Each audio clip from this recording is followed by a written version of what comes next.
विनियेषयन्तं वटस्य पत्रस्य पुटेशयानं बालं कुन्दं मनसा स्मरामि। गृहे गृहे गोपवधू कदम्बा सर्वे मिलित्वा समवापयोगं पुण्यानि नामानि पठन्ति नित्यं गोविन्द दामोदर माधवेति।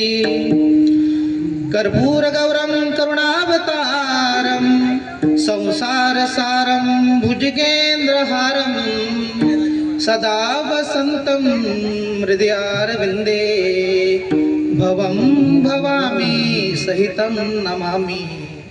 मनोज्जवं मारुतुल्यवेगं जितेन्द्रियं बुद्धिमतां वरिष्ठं वातात्मजं वानरयुद्धमुख्यं श्रीरामदूतं शरणं प्रपद्ये।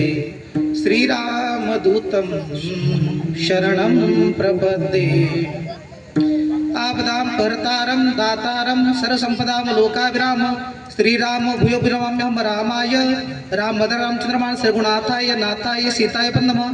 नीलांबर श्यामल कोमलांगम सीता समारत महाभागम प्राणो मस्तक चारुचापम नमामि रामकृष्णातं लोकाभिरामरणं गधीरं राजीव नेत्रमुष्णातं कारुण्यरूपं करुणाकरन्तं श्रीरामचंद्रं शरणं प्रपद्ये।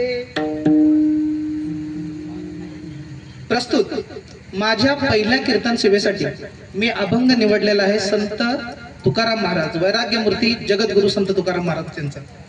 हा उपदेश प्रकरणातील एक अभंग आहे जो जीवाला माणसाला काहीतरी उपदेश करू इच्छितो की हे माणसा तुझी सगळी अटी तुझे सगळे प्रयत्न तुझी सगळी प्रतिष्ठा तुझं सगळं धन आणि तुझं सगळं जे तू काही करतोय ते व्यर्थ आहे जर तुझ्या मुखामध्ये नाम जर तुझ्या मुखामध्ये नाम नाही।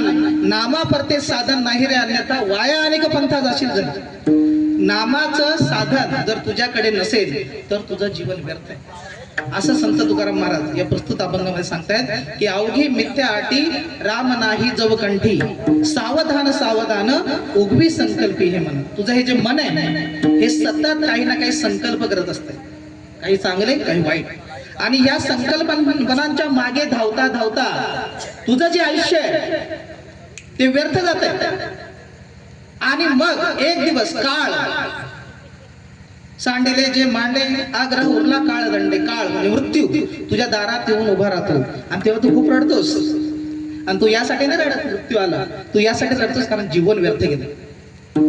लक्षात येते माझं जे कीर्तन आहे हे खोपडी हलवणारा कीर्तन आहे। पहिलं